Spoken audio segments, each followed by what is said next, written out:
students, today we are discussing about heterotrophic nutrition. Heterotrophic nutrition की different categories हमने discuss की थी, like saprotrophic, parasitic and holozoic nutrition. Holozoic में हमने ये भी डिस्कस किया था कि एक सॉलिड फूड मटेरियल एंटर होगा, देन उसका डाइजेशन एंड एब्जॉर्प्शन, और उसके एग्जांपल्स थे अमीबा एंड ह्यूमन बींग्स. तो उसी होलोजोइक न्यूट्रिशन को आज हम ले रहे हैं, जिसमें फर्स्ट एग्जांपल ले रहे हैं न्यूट्रिशन इन अमीबा.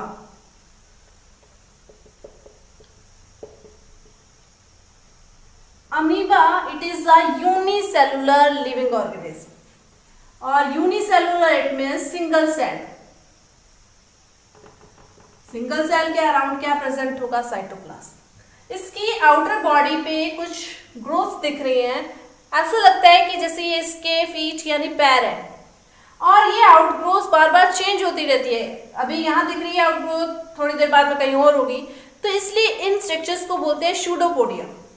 तो इसके अंदर क्या होता है, जैसे इसे फूड लेना होता है तो ये उस फूड मटेरियल के पास जाएगा, लाइक ये फूड मटेरियल है, तो ये क्या करेगा, उस फूड मटेरियल को लेने के लिए इट फॉर्म सूडोपोडिया, कुछ और पोडिया यानी सूडोपोडिया फॉर्म करेगा, और इसके अराउंड एक सर्कल या उसको एनगल्फ करने की कोशिश करेगा. कैसे होगा देखो, इस टाइप से इसने सूडोपोडिया फॉर्म कर लिए. देन उसके बाद में सूडोपोडिया की ये जो मेम्ब्रेन है आपस में अटैच होके डिसॉल्व हो जाएगी. क्या होगा देखो, कुछ इस वे में, जैसे ही उसने फूड मटेरियल लिया है वो सूडोपोडिया आपस में अटैच हो गए और फूड अंदर के साइड एंटर हो गया. थोड़ी देर बाद में इसकी यहां से मेम्ब्रेन क्या होगी, डिसॉल्व, और ये अंदर के साइड जिस स्ट्रक्चर के अंदर ये फूड मटेरियल आया है उस स्ट्रक्चर को बोलते हैं हम वैक्यूल, फूड वैक्यूल.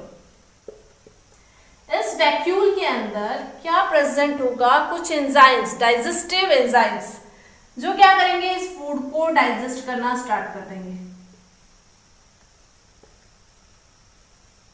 सारा फूड डाइजेस्ट होना स्टार्ट हो जाएगा, और जैसे ही ये डाइजेस्ट हो चुका है, इनमें स्मॉलर पार्ट्स में डिवाइड हो चुका है, तब इस फूड का जो कि डाइजेस्टेड हुआ है वो पूरी बॉडी के अंदर एब्जॉर्ब होना स्टार्ट हो जाएगा. क्लियर? ठीक है, ये सारा फूड बॉडी के अंदर एब्जॉर्ब होगा. देन इस बॉडी के अंदर उस फूड मटेरियल का यूज होगा, यानी उसकी जो भी एक्टिविटीज है, रेस्पिरेशन है, अदर एक्सक्रीशन है, क्योंकि सिंगल सेल है, सारे काम इसी ने करने हैं, वो सारा फूड इसके डिफरेंट पर्पस के अंदर यूज होगा. एंड देन जैसे ही वो सारा फूड यूज हो गया तो रिमेनिंग जो वेस्ट मटेरियल है उसको भी वो क्या करेंगे, बॉडी के जस्ट नियर बाय लाएंगे, एंड देन उस फूड मटेरियल को अगेन बॉडी से रिलीज कर देंगे. तो ये होल प्रोसेस है अमीबा के अंदर. तो ये होल प्रोसेस 5 स्टेप्स के अंदर हो रहा है. देखो क्या हो रहा है. First process is checking of food material. This process is called injection. Clear? First process is ingestion यानी taking of food with the help of pseudopodia. ये स्ट्रक्चर क्या है, pseudopodia. Pseudo means होता है false, podia means feet या पैर. Second step में क्या हो रहा है कि इसकी बॉडी के अंदर जो फूड वैक्यूल फॉर्म हो गई है, जिसके अंदर कुछ डाइजेस्टिव एंजाइम्स होंगे, वो फूड को डाइजेस्ट करेंगे, तो वो प्रोसेस है डाइजेशन. थर्ड स्टेप के अंदर जो भी फूड डाइजेस्ट हुआ है उसका होगा एब्जॉर्प्शन, और एब्जॉर्ब फूड का डिफरेंट एक्टिविटीज के अंदर यूटिलाइजेशन हो रहा है, दैट इज कॉल्ड एसिमिलेशन. और लास्ट में जो ये वेस्ट मटेरियल बचा था वो इधर आके बॉडी की सरफेस से रिलीज हो जाएगा. ये यहाँ पर मैं न्यूक्लियस ड्रॉ कर देती हूँ, न्यूक्लियस तो प्रेजेंट ही होगा. तो वो प्रोसेस है इजेक्शन. तो 5 स्टेप्स हैं। इंजेक्शन मतलब checking of food with the help of pseudopodia around the food material. Second step है digestion. Amoeba contain food vacuole that containing digestive enzymes. It digests the food material into smaller parts. Third is absorption. Digested food is absorbed by the amoeba. Fourth step, assimilation. It means digested food that was absorbed is utilized by the amoeba. यानी utilization हो रहा है. And last, remaining waste material releases from its body through a process that is called egestion. Clear? Simple सा process है। इसमें इसके ये sequence वाले स्टेप्स डायग्राम आता है, तो ये सीक्वेंस वाले स्टेप्स वाला डायग्राम आपने प्रिपेयर करना है। और अगर एक्सप्लेन करने के लिए आता है तब भी आप डायग्राम के थ्रू ही एक्सप्लेन करेंगे। और शॉर्ट में इसके आप कुछ एक एक लाइन या दो लाइन में इससे रिगार्डिंग स्टेटमेंट्स लिखोगे। Clear? Taking of food with the help of pseudopodia, digestion of food material with the help of digestive enzyme present in food vacuole. Third, absorption of digested food, utilization of absorbed food, releasing of waste material from its body. तो next हम कर रहे हैं nutrition in human beings. Human being it is a multicellular living organism. So nutrition का process एक system के अंदर हो रहा है, that is human digestive system.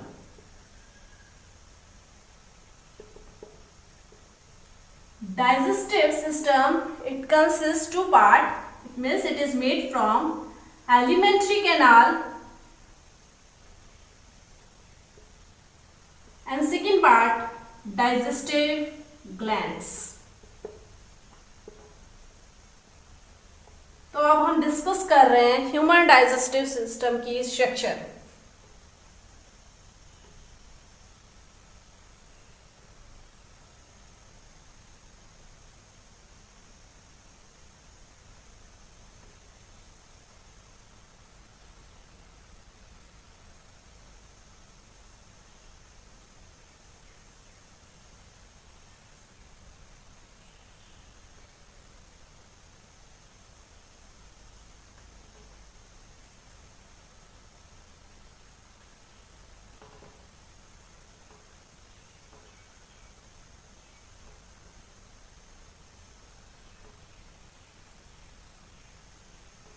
तो इस ह्यूमन डाइजेस्टिव सिस्टम के अंदर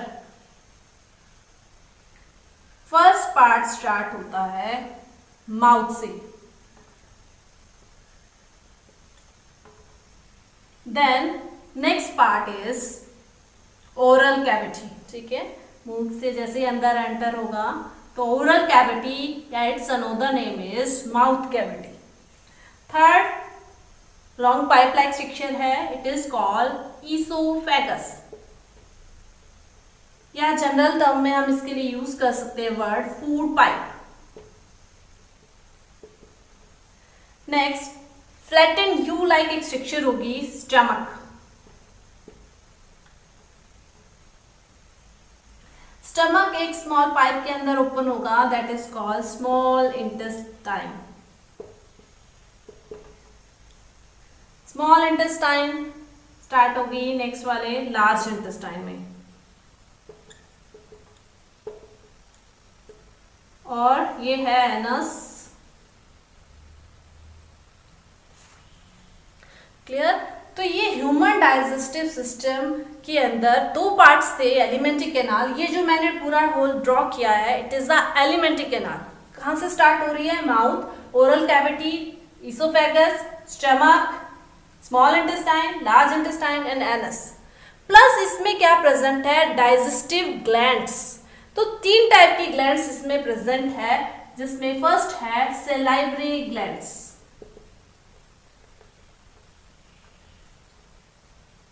सेकेंड है liver and third is pancreas.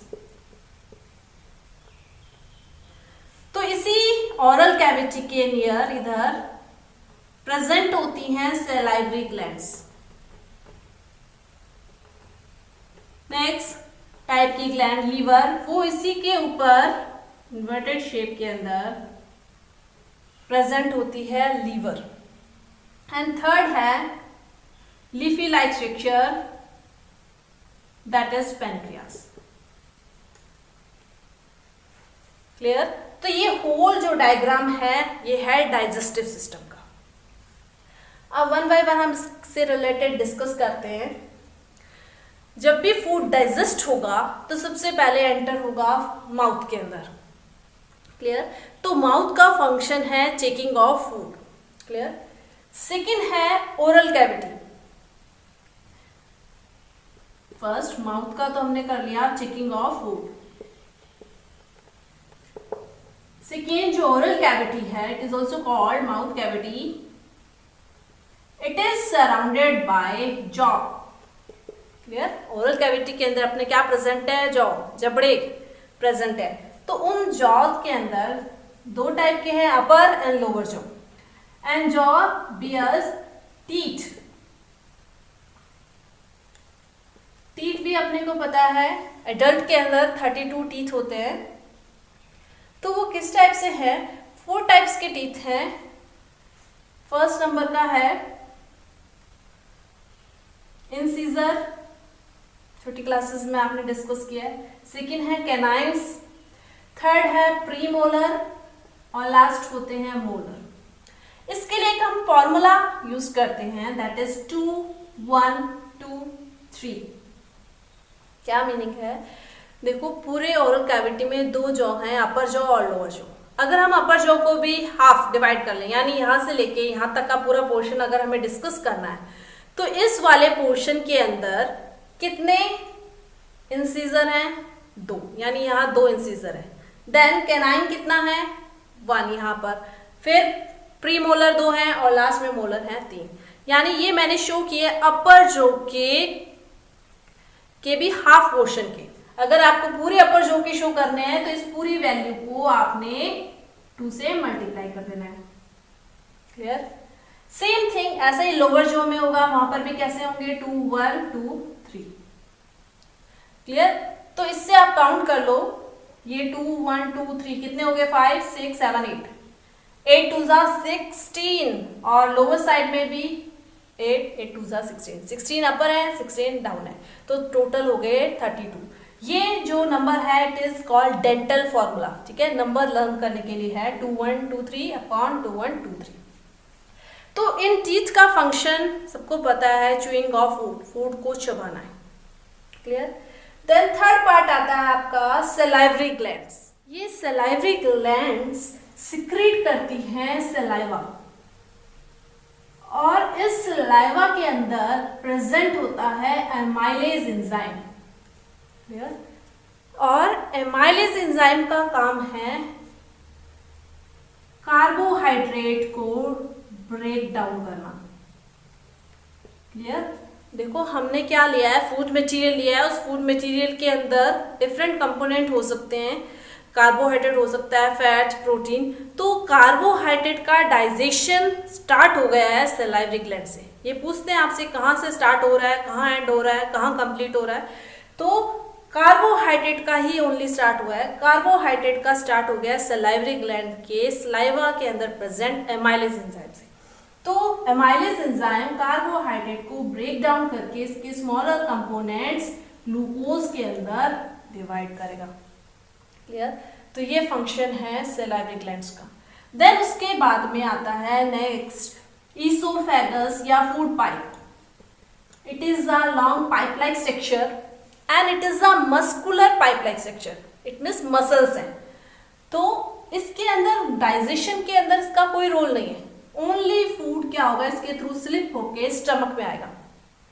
लेकिन इसमें इसोफेगस की जो मसल्स हैं वो कॉन्ट्रैक्ट होंगी, रिलैक्स होंगी, कॉन्ट्रैक्ट एंड रिलैक्स होंगी। उसके थ्रू इतना हैवी फूड, क्योंकि पाइप तो बिल्कुल सिंगल, इतना स्मॉलर है, विड्थ उसकी कम है, तो फूड कितना हैवी है। तो उस फूड को स्लिप होने के अंदर कौन हेल्प कर रहा है? इसोफेगस की मस्कुलर स्ट्रक्चर। तो ये मस्कुलर स्ट्रक्चर्स का कॉन्ट्रैक्ट एंड रिलैक्स होना, that movement is called peristaltic movement. तो पेरिस्टाइलिक मूवमेंट के थ्रू फूड पाइप के थ्रू किसमें एंटर होगा? स्टमक में। फिफ्थ पार्ट है स्टमक। स्टमक कैसा है? It is a flattened U like, यानी यू अल्फाबेट का यू, अगर आप इसको थोड़ा सा प्रेस कर दो तो उसकी स्ट्रक्चर जैसे ऐसी होगी। It means flattened U like structure.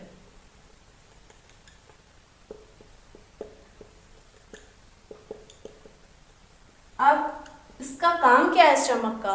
It secrete gastric juice. इसकी वॉल से सिक्रेट होगा गैस्ट्रिक जूस। गैस्ट्रिक जूस के अंदर भी 3 पार्ट्स होते हैं। एक होता है HCl हाइड्रोक्लोरिक एसिड, सेकेंड होता है म्यूकस एंड थर्ड होता है पेप्सिन एंजाइम। क्लियर? देखो हाइड्रोक्लोरिक एसिड एक स्ट्रॉन्ग एसिड है, फिर भी इसमें रिलीज हो रहा है। क्या फंक्शन है इसका? हाइड्रोक्लोरिक एसिड स्टमक का मीडियम, यानी उसका पूरा अंदर का जो मीडियम है उसको एसिडिक बनाता है। सेकेंड थिंग, अगर फूड के साथ में कोई बैक्टीरिया या अदरवाइज वैसे भी कोई बैक्टीरिया एंटर हो रहे हैं तो उनको डिस्ट्रॉय करेगा। तो इसके 2 फंक्शन है, it makes the medium acidic and second thing it kills the bacteria. अब इतना हार्मफुल स्ट्रॉन्ग एसिड सिक्रेट हो रहा है तो स्टमक की इनर वॉल्स भी क्या हो सकती हैं? डिस्ट्रॉय। तो उसको प्रोटेक्ट करने के लिए एक सेकेंड पार्ट और सिक्रेट हो रहा है म्यूकस। ये म्यूकस क्या करता है? हमारी बॉडी की स्टमक की जो इनर वॉल है उसको कवर्ड कर लेता है, जिससे क्या होगा? HCl से स्टमक की इनर वॉल्स डिस्ट्रॉय नहीं होगी। तभी तो हम ज्यादा ओवर ईटिंग कर लेते हैं, ज्यादा एसिड सिक्रेट होने लगता है तो हमारे थोड़ा इरिटेशन जलन होने लग जाती है, और उस टाइम में हम यूज करते हैं बेकिंग सोडा। तो ये म्यूकस की वॉल को कवर्ड करके रखा है। एंड लास्ट थर्ड है पेप्सिन एंजाइम। ये क्या करता है? प्रोटीन को ब्रेक डाउन करेगा। प्रोटीन को ब्रेक डाउन करने के लिए ये एंजाइम यूजफुल है, और प्रोटीन को ब्रेक डाउन करके ये उसके स्मॉलर पार्ट्स होते हैं पेप्टोन्स, उनके अंदर कर रहा है इसको। अब स्पेशल क्या है कि pepsin enzyme only acidic medium में ही काम कर सकता है। अगर आप पेप्सिन एंजाइम को कहीं और ले जाके यूज करो तो ये प्रोटीन का ब्रेक डाउन नहीं करेगा, बिकॉज इसके लिए एसिडिक मीडियम चाहिए, और वो एसिडिक मीडियम कौन बना रहा है? Hydrochloric acid. तो स्टमक से फूड अब किस में एंटर होगा? स्मॉल इंटेस्टाइन में। देखो स्मॉल इंटेस्टाइन ये पार्ट बहुत इंपॉर्टेंट है।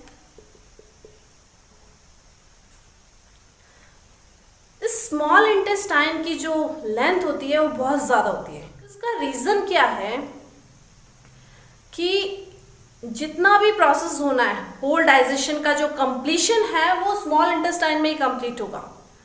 सेकेंड थिंग, अगर हम हर्बीवोरस एनिमल्स और कार्निवोरस एनिमल्स की स्मॉल इंटेस्टाइन की लेंथ का कंपैरिजन करें तो हर्बीवोरस के अंदर इसकी लेंथ ज्यादा होती है। इससे रिलेटेड क्वेश्चन भी आता है। वाई? बिकॉज हर्बीवोरस क्या ईट करते हैं? जनरली ग्रासेस, और ग्रासेस में होता है सेलुलोज, और सेलुलोज को डाइजेस्ट करने में बहुत ज्यादा टाइम लगता है, तो उसके लिए स्मॉल इंटेस्टाइन की लेंथ उसमें क्या होगी? ज्यादा। और कार्निवोरस में कंपैरेटिवली क्या होगी? कम, क्योंकि मीट को डाइजेस्ट करने में इतना टाइम नहीं लगता। Second thing, small intestine name से तो स्मॉल है लेकिन लेंथ ज्यादा है। इसका क्या है कंसेप्ट? देखो ये स्मॉल और लार्ज इंटेस्टाइन का कंसेप्ट है विड्थ, यानी इनको लेंथ के अकॉर्डिंग नेम नहीं दिया, उनकी विड्थ। स्मॉल इंटेस्टाइन की विड्थ क्या है? कम है, और लार्ज इंटेस्टाइन की विड्थ ज्यादा है, इसलिए ये स्मॉल और ये लार्ज इंटेस्टाइन। अब स्मॉल इंटेस्टाइन के अंदर डिफरेंट टाइप के जूसेस हैं। एक तो स्मॉल इंटेस्टाइन खुद सिक्रेट करेगी, दैट इज इंटेस्टाइनल जूस, जिसके अंदर डिफरेंट एंजाइम्स होंगे। Second thing, small intestine receive the juice from pancreas. इसी के जस्ट नियर बाय एक लीफी लाइक जो स्ट्रक्चर है, डाइजेस्टिव ग्लैंड पेनक्रियास, उसके थ्रू जो जूस सिक्रेट होता है पैनक्रियाटिक जूस, वो भी कहाँ जाएगा? स्मॉल इंटेस्टाइन में। एंड थर्ड है बाइल जूस। छोटी क्लासेस में आपने पढ़ा है कि बाइल जूस लीवर से सिक्रेट होता है। क्लियर? जो ये ग्लैंड है लीवर, उसी से सिक्रेट होने वाला बाइल जूस भी कहाँ पर आके काम करेगा? स्मॉल इंटेस्टाइन में। तो बाइल जूस सिक्रेट होता है लीवर से, और अगर इसको टेम्परेरी स्टोर करना है तो एक ऑर्गन होता है गॉल ब्लैडर, उसके अंदर ये टेम्परेरी स्टोर होता है, और परमानेंटली ये काम कहाँ करेगा? स्मॉल इंटेस्टाइन में। क्लियर? तो बाइल जूस आ रहा है लीवर से, और पैनक्रियाटिक जूस है पैनक्रियास से। तो ये बाइल जूस जो लीवर से आ रहा है, ये लीवर सबसे लार्जेस्ट ग्लैंड है अपनी बॉडी के अंदर। अब इनके फंक्शंस क्या हैं? देखो, बाइल जूस क्या करता है? फैट को डाइजेस्ट करता है। तो सबसे फर्स्ट नंबर पे फैट कहाँ से डाइजेस्ट होना स्टार्ट हुई? स्मॉल इंटेस्टाइन से। कार्बोहाइड्रेट स्टार्ट हो गया था सलाइवरी ग्लैंड से, और प्रोटीन स्टार्ट हो गया स्टमक से। तो फैट स्टार्ट हो रही है स्मॉल इंटेस्टाइन से। फैट ब्रेक होके फॉर्म करती है फैटी एसिड प्लस ग्लिसरॉल में।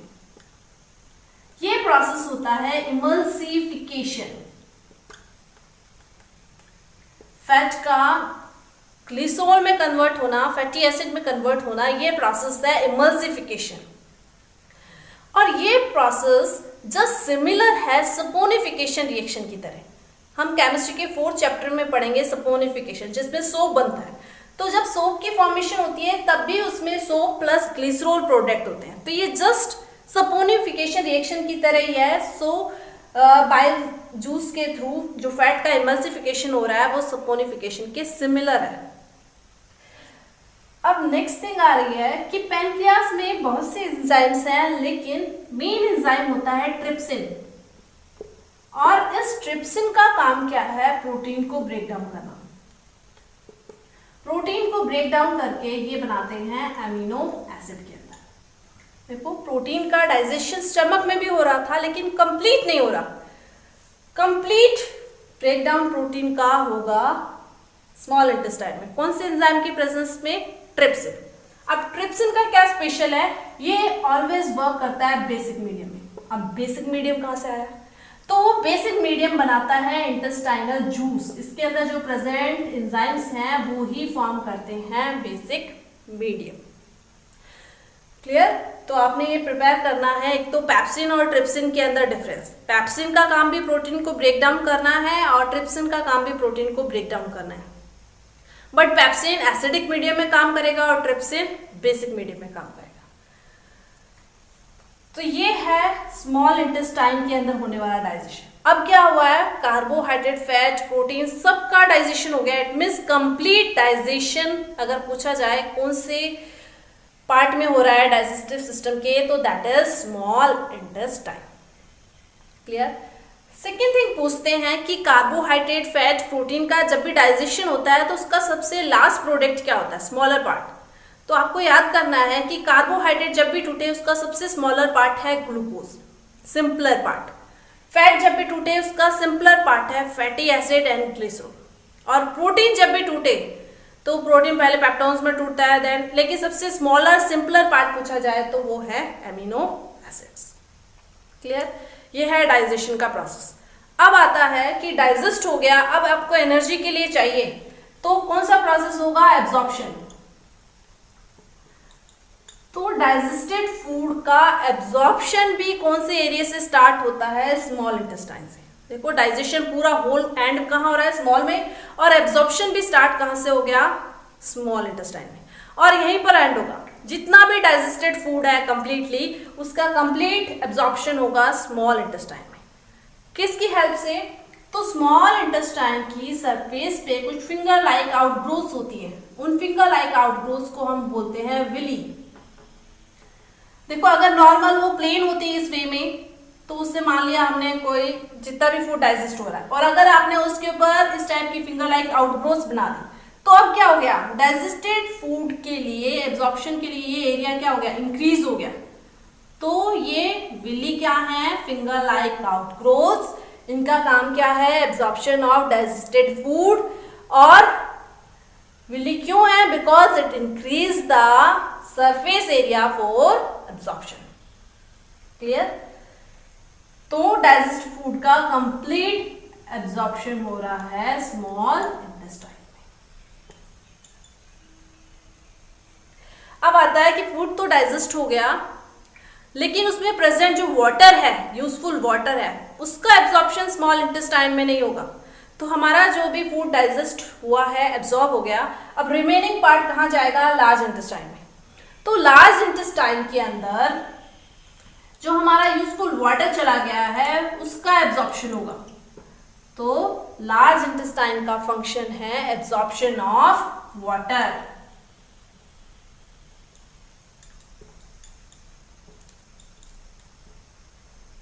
क्लियर? पहले एब्जॉर्ब हो गया फूड स्मॉल इंटेस्टाइन में, देन वाटर एब्जॉर्ब हुआ लार्ज इंटेस्टाइन में, और उसके बाद में जो रिमेनिंग पार्ट आ रहा है दैट इज वेस्ट मटेरियल, और वो वेस्ट मटेरियल एनस के थ्रू क्या हो जाएगा? रिलीज हो जाएगा। That process is egestion. Clear? तो इसमें भी 4 स्टेप्स के अंदर कंप्लीट डाइजेशन हो रहा है। पहला एंट्री हुई, it is ingestion. Second step जिसके अंदर पूरा डाइजेशन हुआ, तो डाइजेशन, फिर हुआ उसका एब्जॉर्प्शन, जिसे हम एसिमुलेशन भी कह सकते हैं क्योंकि एब्जॉर्ब होगा देन यूटिलाइज होगा, और लास्ट में एनस के थ्रू रिलीज हो जाएगा। That process is called egestion. Clear?